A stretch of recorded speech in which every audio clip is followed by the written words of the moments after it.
Your castle will be the strongest yet seen in the kingdom. I'm glad to hear it. It is laid out in defensive rings. The outer curtain wall will measure 300 feet on each of its sides and will be defended by towers and gatehouses.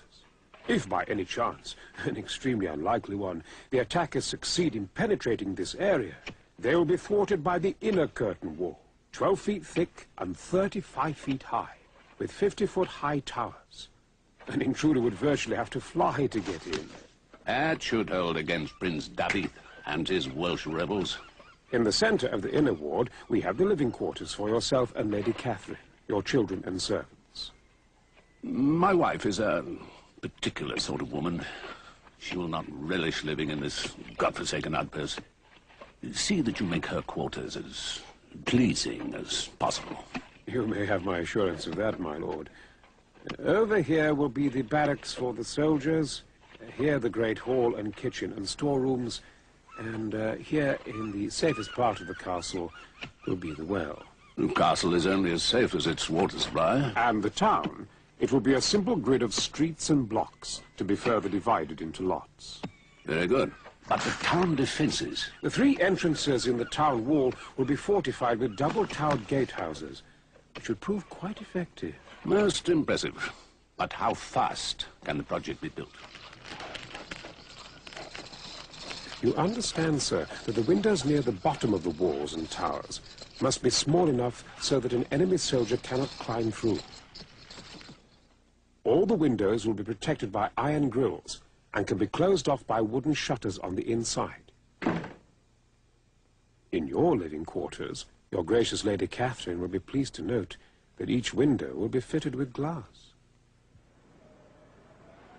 Of course, the tops of the walls will be crenelated with embrasures and merlons. Each merlon will be capped by 3 fearsome-looking finials.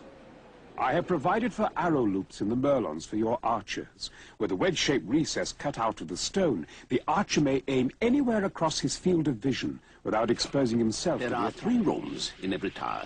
The lowest one, the basement level, is for storage.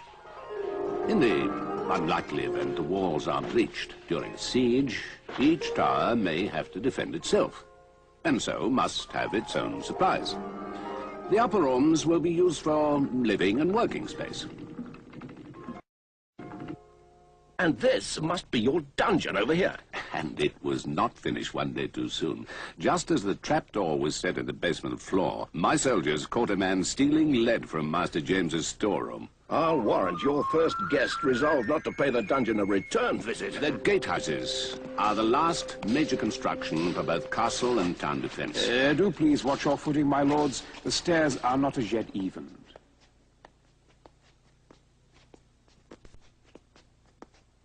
Since the gatehouses are most vulnerable, I had to design them with great care. First, a heavy timber portcullis can be lowered to block the entrance.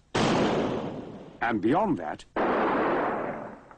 a set of wooden doors which cannot be opened when the drawbar is slid into place. Arrow loops in the towers allow the archers to rake and pepper the area.